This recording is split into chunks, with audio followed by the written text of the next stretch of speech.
Kalau kita bilang itu anggarannya subsidi, ya idealnya adalah lebih tepat sasaran. Subsidi itu harusnya diberikan kepada masyarakat yang kurang mampu dan masyarakat yang rentan jatuh secara ekonomi. Nah, jadi kalau kita bilang diberikan kepada masyarakat, ya harusnya subsidi itu sifatnya targeted. Targeted itu artinya dia langsung mengenai kepada sasarannya, diberikan kepada masyarakat, saudara-saudara kita yang masuk dalam daftar masyarakat yang untuk kita, kalau sekarang namanya daftar kesejahteraan sosial ya, daftar terpadu, data terpadu kesejahteraan sosial. Itu harusnya yang mendapatkan subsidi itu yang kelompok itu. Namun kita kan memiliki subsidi juga yang masih diberikan kepada barang. Nah, di antaranya Pertalite, solar yang dikonsumsi oleh masyarakat. Nah, kalau diberikannya kepada barang seperti Pertalite dan solar, maka ya bisa dibeli oleh semua, termasuk juga tabung LPG, tabung 3 kilogram bisa dibeli oleh semua masyarakat.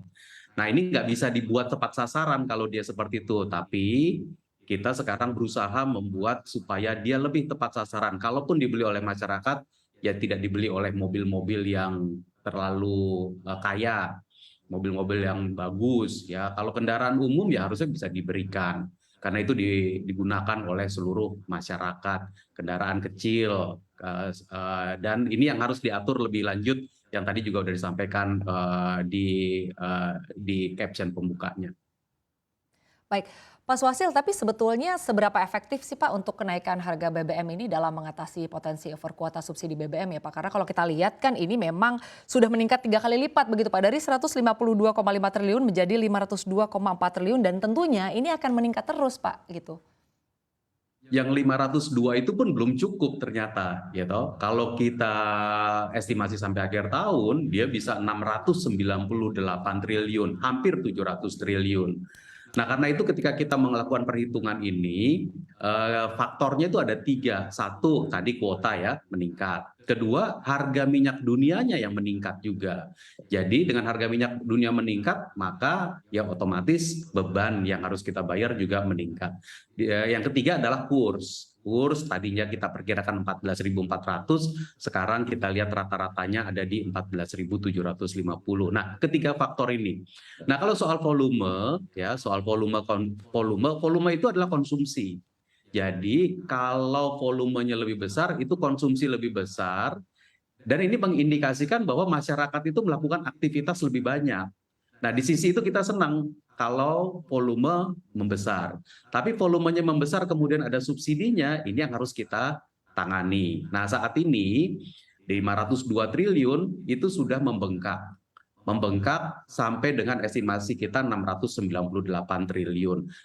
Dengan kenaikan kemarin, dengan kenaikan Pertalite dan solar yang kemarin, maka kita perkirakan tidak jadi 698, tapi di sekitar 650 triliun rupiah, 648, 650 triliun rupiah. Jadi subsidinya ini masih besar sekali sebenarnya, masih 650 triliun.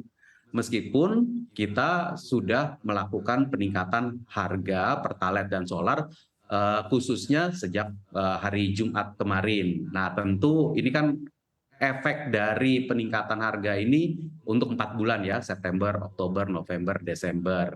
Karena itu kita lihat saja sampai akhir tahun, moga-moga ya, pasti APBN akan tetap melakukan alokasi 650 triliunan untuk membantu supaya harga itu kemudian benar-benar bisa stabil di masyarakat. Baik, Pak Swasil tadi kan Bapak menyampaikan bahwa sebetulnya ini juga ada faktor dari volume dan juga konsumsi ya Pak, seiring dengan adanya aktivitas yang kemudian membesar. Nah, lalu bagaimana Pak dengan rencana adanya penambahan kuota? Karena kan kuota begitu Pak diperkirakan akan habis sampai dengan pada Ya. bulan Oktober begitu. Termasuk juga sebetulnya bagaimana nih komunikasinya dengan DPR? Karena kan memang kalau kita lihat sejauh ini Banggar masih menolak untuk memberikan persetujuan begitu. Sementara kalau dari Komisi 7 ini sudah menyetujui. Jadi sebetulnya seperti apa nih Pak kondisinya untuk dari penambahan kuota sendiri saat ini? Pasti harus kita komunikasikan ya, kuota itu kan volume. Nah, jadi volume itu karena menunjukkan aktivitas masyarakat, volumenya makin tinggi, aktivitas masyarakat makin besar. Nah, kita tentu harus komunikasi dan menyampaikan. Namun kita juga lebih ingin melihat pemulihan ekonomi di masyarakat ini berjalan terus, sehingga kebutuhan energinya memang meningkat. Jadi kita lihat saja, kalau sekarang angka 698 triliun, ya lalu kemudian setelah ada kenaikan ini kita estimasi menjadi sekitar 650 triliun, itu sudah kita hitung menggunakan volume yang baru. Artinya Pertalite tadinya kita perkirakan hanya 23 juta kiloliter, sudah kita naikkan menjadi sekitar 29 juta kiloliter.